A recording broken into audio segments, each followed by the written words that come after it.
Hi everyone, Radhe Radhe, सत श्री अकाल, नमस्कार। मैं शिशिर स्वागत करता हूं आपके अपने यूट्यूब चैनल शिशिर की पाठशाला में। तो भाई, जैसा कि आप सभी को पता है कि ईवीएस और सीडीपी की प्रिपरेशन हम लोग कर रहे हैं। एस्टेट में जो पीवाईक्यूज हैं उसकी एनालिसिस अभी हम लोग प्रैक्टिस स्टार्ट किए हैं।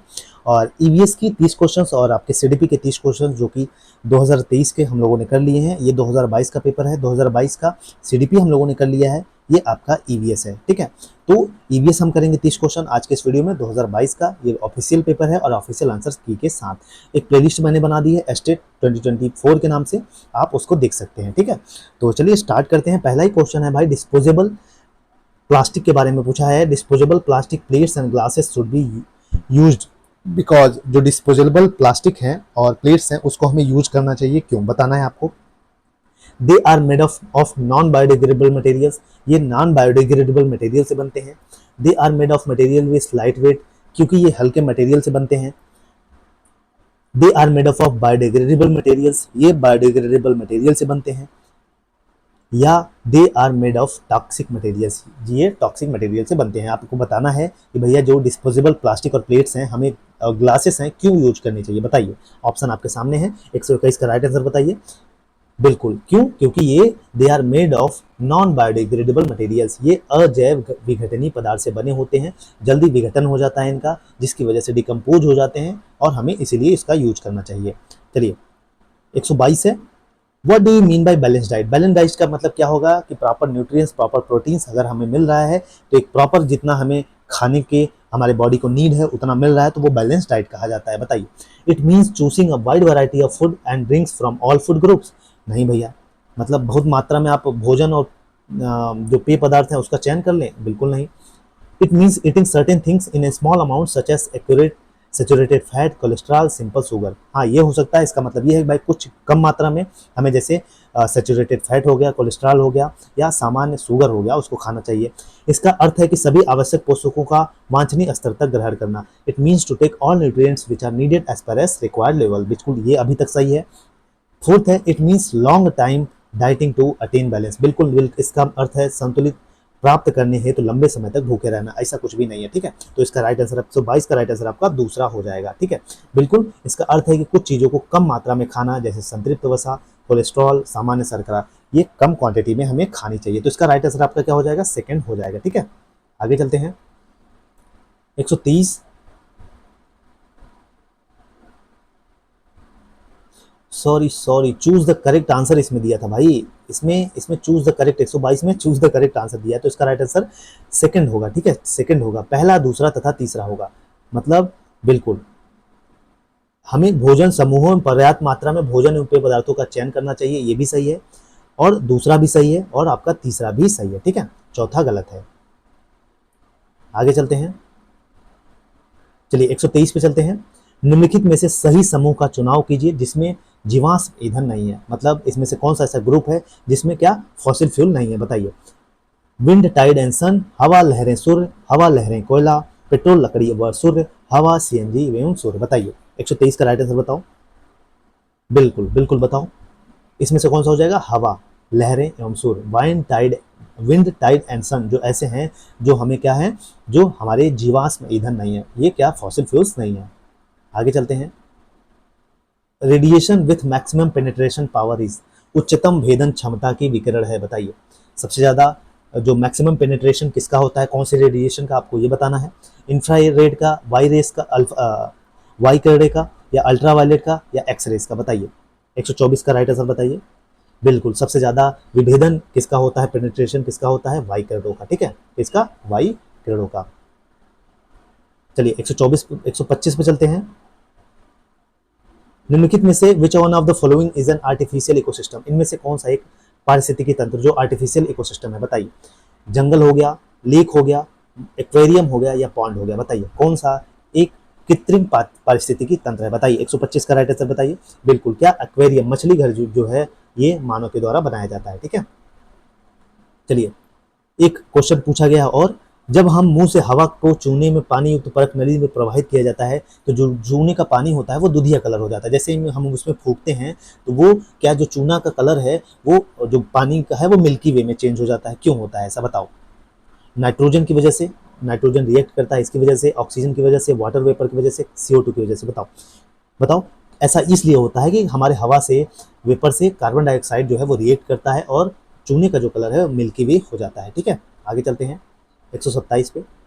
Which one of the following is not a fossil fuel? इसमें से कौन सा फॉसिल फ्यूल नहीं है, आपको बताना है। CNG है, LH लिक्विड हाइड्रोजन, पॉलीएथिलीन टेराथेलेट, पेट या LPG लिक्विफाइड पेट्रोलियम गैस। इसमें से कौन सा एक फॉसिल फ्यूल नहीं है, बताइए। 27 का राइट आंसर बताइए। बिल्कुल थर्ड, पॉलीएथिलीन टरथलेट। पॉलीएथिलीन टरथलेट जो है ये एक प्रकार का क्या नहीं है, फॉसिल फ्यूल नहीं है। ठीक है, आगे चलते हैं 128 क्वेश्चन क्या कह रहा है। When white light passes through a prism, the color which bends the least is। जब हम सफेद किरण को, श्वेत प्रकाश को जब एक प्रिज्म में से गुजारते हैं तो सबसे कम झुकाव या मुड़ता कौन सा ऐसा कलर है जो सबसे कम मुड़ता है, बताइए। इंडिगो, रेड, वायलेट, ऑरेंज, जामुनी, लाल, बैंगनी या नारंगी, बताइए।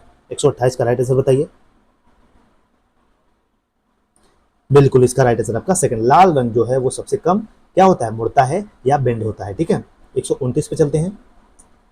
कांटेदार पत्तियां किस प्रकार के पौधों का अभिलाक्षणिक गुण है? Spiny leaves are the characteristics of which types of plants, बताइए। किसमें कांटेदार पौधे पाए जाते हैं? ठीक है, कांटेदार पत्तियां पाई जाती हैं, ऐसे किस जंगल में पाए जाते हैं, बताइए। टेरेस्ट्रियल, एक्वेटिक, इपीहाइप्टिक या जीरोफाइटिक, स्थली, जली, अधिपादप या मरुस्थली, बताइए। 129 का राइट आंसर बताइए। बिल्कुल, कहाँ पे, मरुस्थली, जो डेजर्ट जेरोफाइटिक इसको कहते हैं, यहाँ पे जो पेड़ पाए जाते हैं उसमें कांटेदार पत्तियां पाई जाती हैं। ठीक है, आगे चलते हैं 130। निम्नलिखित में से कौन सा महाद्वीप केवल दक्षिणी गोलार्ध में स्थित है? Which of the following continent lies only in southern hemisphere, बताइए। इनमें से कौन सा भाई कॉन्टिनेंट है हमारा जो सदर्न हेमिस्फेयर में बिलोंग करता है, बताइए। 130 का राइट आंसर बताइए। क्या, यूरोप, दक्षिण अमेरिका, अफ्रीका, ऑस्ट्रेलिया, बताइए। बताइए कौन सा है, 130 का राइट आंसर बताइए। बिल्कुल, इसमें क्या हो जाएगा, जो ऑस्ट्रेलिया है हमारा सदर्न हेमिस्फेयर में नहीं बिलोंग करता। ठीक है, क्या दक्षिणी गोलार्ध में नहीं बिलोंग करता। चलिए आगे चलते हैं। इसमें दिया है भाई जीवाणु वायरस दिए हैं और उसकी खोज किसने की, इसमें दिया गया है, उससे हमें मैच द कॉलम करना है, बताइए। अलेक्जेंडर फ्लेमिंग ने किसकी खोज की? एडवर्ड जेनर ने, लुइस पास्टर ने या रॉबर्ट कोच ने, बताइए। 131 का राइट आंसर बताइए। तो इसमें क्या हो जाएगा, ए का तीसरा, अलेक्जेंडर फ्लेमिंग ने किसकी खोज की? पेनिसिलिन की खोज की। ठीक है, और वहीं बी का चौथा हो जाएगा, रॉबर्ट कोच ने किसकी खोज की? चेचक का टीका का खोज किया था। और सॉरी, एडवर्ड जेनर ने किसका खोज किया था? चेचक के टीके का। और लुइस पास्चर ने किसका खोज किया था? सी का हो जाएगा आपका सेकंड, लुइस पास्चर ने किण्वन का खोज किया था। और रॉबर्ट कोच ने किसका खोज किया था? किसका खोज किया था? एंथ्रेक्स जीवाणु का। ठीक है, तो भाई यहाँ से फिर से मिला लीजिए, इंग्लिश में भी मैं बता दे रहा हूँ आपका। अलेक्जेंडर फ्लेमिंग ने किसका किया था? तीसरे का, पेनिसिलिन का खोज किया था। और एडवर्ड जेनर ने किसका किया था? बी का चौथा हो जाएगा आपका, स्मॉल पॉक्स का किया था। और लुइस पास्चर ने किसका किया था? फर्मेंटेशन का किया था। और रॉबर्ट कोच ने बैक्टीरियम का किया था। ठीक है, आगे चलते हैं 132। निम्नलिखित में से कौन सा जीवधारियों का समूह एक विशिष्ट खाद्य श्रृंखला का घटक नहीं है? Which group of organism is not the constituent of particular food chain, बताइए। इसमें से पर्टिकुलर फूड चेन से कौन सा नहीं बिलोंग करता, आपको ये बताना है कौन सा जीव है इसमें, ऑर्गेनिज्म है। ग्रास हो गया, रैबिट, वुल्फ, लायन, प्लैंकटन मानव मछली, टिड्डा, घास, मृग, बाघ या गिद्ध, मेढक, सांप, उकाब या घास टिड्डा, बताइए। 132 का राइट आंसर बताइए। कौन सा है इसमें से जो not the constituent of particular food chain, किसी पर्टिकुलर फूड चेन के ऑर्गेनिज्म नहीं है, वो आपको बताना है। बिल्कुल, इसका राइट आंसर सेकंड हो जाएगा, प्लैंकटन मानव मछली टिड्डा। ये क्या है, ये हमारे बिलोंग नहीं करते। ठीक है, आगे चलते हैं 133 पे। जल जनित रोग निम्नलिखित में से कौन सा है? Which of the following is a water borne disease, बताइए। वाटर बॉर्न डिसीज इसमें से कौन सा है? डिप्थीरिया, टेटनस, हेपेटाइटिस, कफ, बताइए। 133 का राइट आंसर बताइए। डिप्थीरिया, टेटनस, हेपेटाइटिस, खांसी, बताइए। 133 का राइट आंसर बताइए। बिल्कुल भाई, हेपेटाइटिस जो है ये हमारा वाटर बॉर्न डिसीज है। ठीक है, क्या वाटर बॉर्न डिसीज है। चलिए 134 पे चलते हैं। निम्नलिखित तीनों तथ्यों के आधार पर ग्रह की पहचान कीजिए। ग्रह की पहचान करनी है। Based on the following 3 facts identify the planet, बताइए। यह सौरमंडल का सबसे दूसरा बड़ा ग्रह है। इसके चारों ओर बर्फ का वलय है। It has ice ring around it. तीसरा कह रहा है इसका सबसे बड़ा उपग्रह टाइटन है। Its largest satellite is Titan, बताइए। 134 का राइट आंसर बताइए। 134 का राइट आंसर आपका क्या हो जाएगा? दूसरा हो जाएगा, क्या? सनी। कौन सा है ये? सनी सैटर्न है। सैटर्न में क्या है? ये सेकंड लार्जेस्ट प्लेनेट है सोलर सिस्टम का, और इसके अगल बगल बर्फ है, रिंग का गोला है, ठीक है। और ये लार्जेस्ट सैटेलाइट इसका क्या है? टाइटन है, ठीक है। आगे चलते हैं, 135 पे चलते हैं। इसमें क्या पूछ रहा है कि कौन से पोषक तत्व, मतलब कौन से न्यूट्रिएंट्स पाए जाते हैं और उसके सोर्सेज क्या हैं, ठीक है, आपको ये बताना है। कार्बोहाइड्रेट किस में पाया जाता है, कैल्शियम किस में पाया जाता है, प्रोटीन किस में पाया जाता है, आयरन या लोहा किस में पाया जाता है, बताइए। 135 का राइट आंसर बताना है, बताइए। बिल्कुल, चलिए मैच करते हैं। कार्बोहाइड्रेट किस में पाया जाता है? गेहूं में पाया जाता है। और आपका कैल्शियम किस में पाया जाता है? दूध में पाया जाता है। और प्रोटीन किस में पाया जाता है? आपका दाल में पाया जाता है। और आयरन किस में पाया जाता है? लोहा इसका आप में हरी पत्तेदार सब्जियों में पाया जाता है, ठीक है। इस हिसाब से मैच करिए। चलिए आगे चलते हैं। वायुमंडल की विभिन्न परतों को उनकी लगभग दूरी से सुमेलित कीजिए और नीचे दिए गए कूटों को सही कूट का चयन कीजिए, बताइए। मतलब सही किलोमीटर, कितने किलोमीटर पे कौन सा जो हमारा वायुमंडल है वो आता है, बताइए। क्षोभ मंडल कब आता है? समताप मंडल, मध्य मंडल या वायुमंडल, बताइए। उसका डिस्टेंस क्या है, कितने डिस्टेंस पे कौन सा मंडल हमारा आएगा, बताइए। 136 का राइट आंसर आपको बताना है, बताइए। बिल्कुल, क्षोभ मंडल जो है हमारा, ट्रोपोस्फेयर है, वो हमारा किस पे आता है? ये हमारा आता है किस पे? 20 kilometre from the surface. 20 kilometre हमारे सरफेस से क्या आता है? ट्रोपोस्फेयर आता है। वहीं बी मतलब स्ट्रेटोस्फेयर आता है आपका। स्ट्रेटोस्फेयर 20 से 60 किलोमीटर, ठीक है, 20 से 60 किलोमीटर पे स्ट्रेटोस्फेयर आता है। अब मेसोस्फेयर की बात करते हैं तो ये आता है क्या? सी का दूसरा हो जाएगा, ठीक है। क्या 60 से 120 किलोमीटर आता है। और थर्मोस्फेयर बचा तो 120 से 600 किलोमीटर, ठीक है। चलिए आगे चलते हैं। देखिए यहाँ पे पूछा है भाई, देखिए खूब क्वेश्चन घुमा फिरा के पूछता है यहाँ पे। ईवीएस नॉर्मल ईवीएस यहाँ पे नहीं पूछता है मेरे भाई, ठीक है। तो नीलगिरी रिजर्व, सुंदरबन रिजर्व, मन्नार की खाड़ी कहाँ पाया जाता है, नंदा देवी रिजर्व कहाँ पाया जाता है, आपको बताना है, ठीक, बताना है।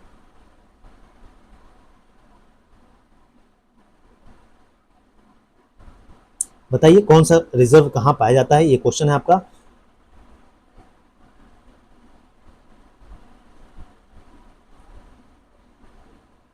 बताइए बताइए। तो आपका नीलगिरी जो रिजर्व है, नीलगिरी रिजर्व आपका कहाँ पाया जाता है? ये इसका राइट आंसर आपका तीसरा हो जाएगा। सॉरी सॉरी सॉरी, जो नीलगिरी रिजर्व है आपका कहाँ पाया जाता है? देखिए नीलगिरी रिजर्व कहाँ पाया जाता है? Area of Tamil Nadu, Karnataka and Kerala, ठीक है। वहीं सुंदरबन रिजर्व की बात करें तो ये पाया जाता है आपका, सुंदरबन रिजर्व किस में पाया जाता है? वेस्ट बंगाल में पाया जाता है। किसमें? वेस्ट बंगाल में पाया जाता है। और गल्फ ऑफ मन्नार की बात करें तो गल्फ ऑफ मन्नार आपका पाया जाता है 20 island near coastal area of Tamil Nadu. और नंदा देवी भाई उत्तराखंड में है, ये आसान है, ठीक है। आगे चलते हैं, चलिए 138 पे चलते हैं। What will happen if antelope is missing in the food chain given below? अगर क्या होगा कि भाई जो इसका लोप है, सीरियल है, अगर ये मिस करेगा, बताइए। घास, एंटीलोप जो है ये मिरेगा, एंटीलोप अगर मिस कर देगा तो इसमें से क्या होगा, बताइए, बताइए जल्दी से। द पॉपुलेशन ऑफ टाइगर बढ़ जाएगा, पॉपुलेशन जो टाइगर का पॉपुलेशन है ये बढ़ जाएगा। द पॉपुलेशन ऑफ ग्रास, जो ग्रास की पॉपुलेशन है वो घट जाएगी। Tiger will start eating grass, tiger घास को खाना चालू कर देगा। The population of tiger decreases and the population of grass increases, बताइए। बाघ की समष्टि की कमी होगी तथा घास की समष्टि बढ़ जाएगी, बताइए। 138 का राइट आंसर बताइए। बिल्कुल बिल्कुल बताइए, इसका राइट आंसर आपका चौथा हो जाएगा। बाघ की समष्टि की में कमी हो जाएगी, ठीक है। पॉपुलेशन जो है, बाघ की जो पॉपुलेशन है वो घट जाएगी और जो ग्रास की पॉपुलेशन है वो बढ़ जाएगी, ठीक है। आगे चलते हैं 139 पे। फिर से देखिए, मैच ऑफ द फॉलोइंग, कौन दिन मनाया जाता है, ये क्वेश्चन यहाँ से पूछा गया है। 2 फरवरी को क्या मनाया जाता है, 21 मार्च को क्या मनाया जाता है, 5 जून को क्या मनाया जाता है, 2 दिसंबर को क्या मनाया जाता है, बताइए। 139 का राइट आंसर बताइए। तो चलिए मैच करते हैं। 2 फरवरी को क्या मनाया जाता है? 2 फरवरी को मनाया जाता है, क्या मनाया जाता है? वर्ल्ड वेटलैंड डे, ठीक है। और वहीं बात करें 21 मार्च को क्या मनाया जाता है? वर्ल्ड फॉरेस्ट्री डे मनाया जाता है। 5 जून को क्या मनाया जाता है? वर्ल्ड एनवायरमेंट डे मनाया जाता है, आपको पता है। 2 दिसंबर को क्या मनाया जाता है? भोपाल ट्रेजेडी, ठीक है। आगे चलते हैं। देखिए ऐसे क्वेश्चन खूब पूछे जाते हैं भाई ईवीएस में, आप लोग समझदार रहिएगा। देखिए बीमारियों से क्वेश्चन खूब आता है, हर एग्जाम में आता है, ठीक। डिसीजेस और रोग, कौन सी कमी से कौन सा रोग होगा, यहाँ से क्वेश्चन ये है स्टेट से। देखिए विटामिन ए की कमी से क्या होगा?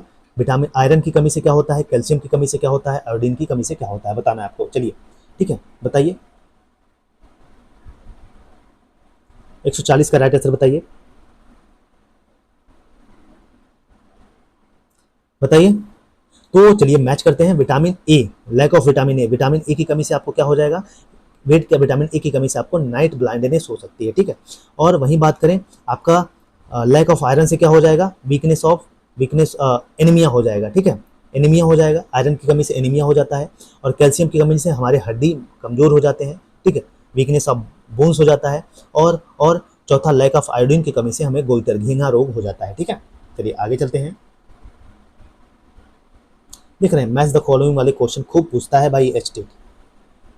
चलिए, कॉलम 1 को कॉलम 2 से मिलाना है। ओजोन परत 6 से क्या होता है, ओजोन लेयर डिप्लेशन से क्या होगा, ग्रीन हाउस गैसेस इफेक्ट से किसके कारण होता है, एसिड रेन किसके कारण होता है, लॉस ऑफ बायोडाइवर्सिटी किसके कारण होता है, बताइए,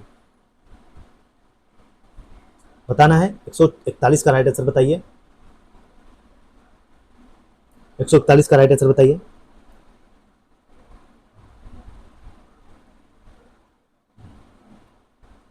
तो ए का तीसरा हो जाएगा, ओजोन लेयर डिप्लेशन किसके कारण होता है, ओजोन लेयर डिप्लेशन हमारा होता है emissions of CFC and chlorinated compound से, ठीक है, किससे, सीएफसी और क्लोरीन युक्त यौगिकों के उत्सर्जन से हमारा क्या होता है, ओजोन परत का क्षरण होता है, डिप्लेशन होता है।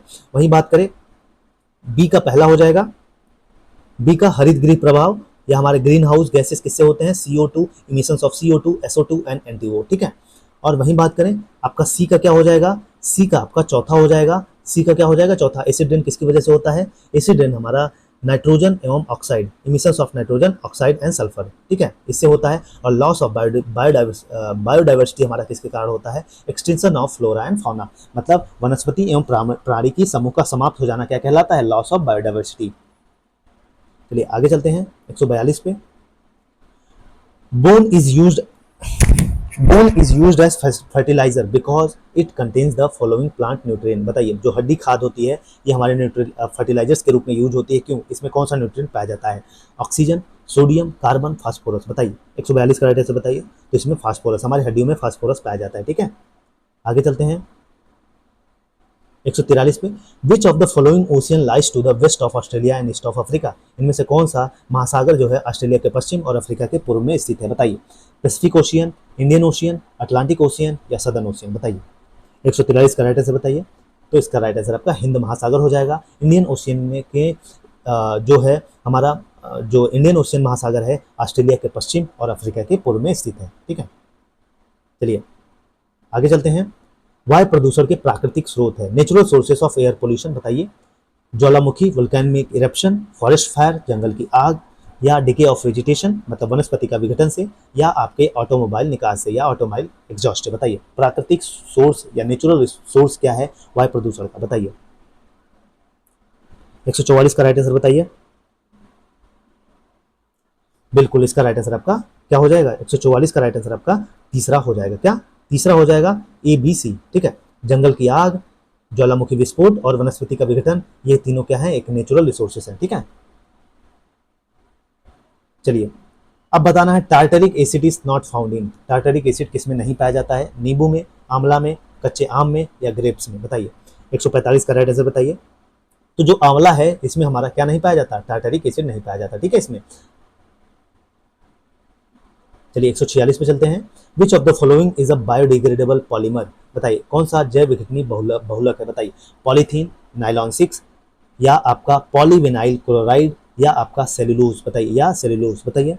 146 का राइट आंसर बताइए। तो जो सेलुलोज है, सेलुलोज में क्या आपका बायोडिग्रेडेबल पॉलीमर नहीं पाया जाता, ठीक है।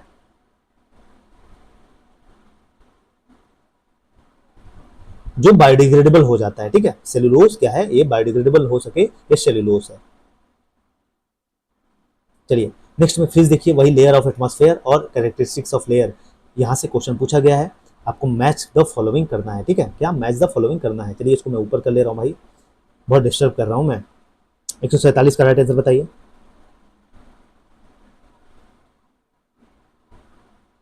चलिए 147 का राइट आंसर मैच करते हैं। तो क्षोभ मंडल, ट्रोपोस्फेयर, जिसको हम कहते हैं ट्रोपोस्फेयर, ये आपका 100 ये आपका आएगा क्षोभ मंडल, किस में आएगा, क्षोभ मंडल आपका आएगा दूसरे में, ठीक है। All clouds form here. Troposphere में क्या बनते हैं, बादल बनते हैं। स्ट्रेटोस्फेयर में क्या बनते हैं, स्ट्रेटोस्फेयर में क्या बनते हैं, बिल्कुल स्ट्रेटोस्फेयर में आपका ओजोन लेयर होता है, ठीक है, क्या ओजोन प्रेजेंट होता है। अब मेसोस्फेयर में क्या होता है,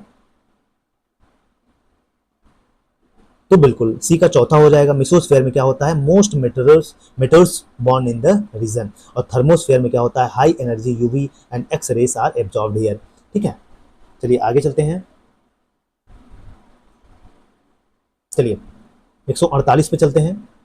निम्नलिखित में से SO2 प्रदूषण का सबसे उत्तम सूचक कौन सा है, कौन सा, विच of the following is the best indicator of SO2 pollution, बताइए। ब्रायोफाइट, ट्रेडियोफाइट, एल्गी या लाइकेन, बताइए बताइए 148 का राइट आंसर बताइए। तो इसमें से जो लाइकेन है SO2 प्रदूषण का सबसे उत्तम सूचक है, ठीक है, लाइकेन। आगे चलते हैं 149 पे। Which of the following elements should be available in water for metamorphosis tadpoles, बताइए। टेडोपोल जो हैं उनके कायांतरण हेतु पानी में निम्नलिखित में से कौन सा तत्व उपलब्ध होना चाहिए, मतलब उनके जीने के लिए, बताइए। Sulphur, chlorine, iodine, carbon, sulphur, chlorine, iodine, carbon, बताइए 149 का राइट आंसर बताइए। तो बिल्कुल इसका राइट आंसर आपका थर्ड हो जाएगा, क्या, आयोडीन हो जाएगा, आयोडीन हो जाएगा, ठीक है। 150 पे चलते हैं। Name the regions of the atmosphere where oxygen and ozone play key role. वायुमंडल के किन क्षेत्रों में ऑक्सीजन और ओजोन के महत्वपूर्ण भूमिका अदा करते हैं, आपको ये बताना है। मिजोस्फेयर, स्ट्रेटोस्फेयर, मध्यमंडल, समताप मंडल, क्षोभ मंडल, समताप मंडल, आयन मंडल, मध्य मंडल या बहिर्मंडल या बाह्यमंडल, बताइए 150 का राइट आंसर बताइए। तो बिल्कुल इसका राइट आंसर आपका सेकंड हो जाएगा, क्षोभ मंडल। ट्रोपोस्फेयर और स्ट्रेटोस्फेयर में जो हमारे ऑक्सीजन है और जो ऑक्सीजन है हमारी बहुत इंपॉर्टेंट रोल अदा करता है। तो चलिए इस वीडियो में यहीं तक। आई होप सो कि यहाँ से आइडिया लग गया होगा आपके कैसे कैसे क्वेश्चन पूछे जाते हैं। बाकी ऑल द बेस्ट। ऐसे डेलीज आपको 2 वीडियोस मिलेंगे ईवीएस के और सीडीपी के। अब कल हम करेंगे 2021 का पेपर, ठीक है। जय हिंद, जय भारत।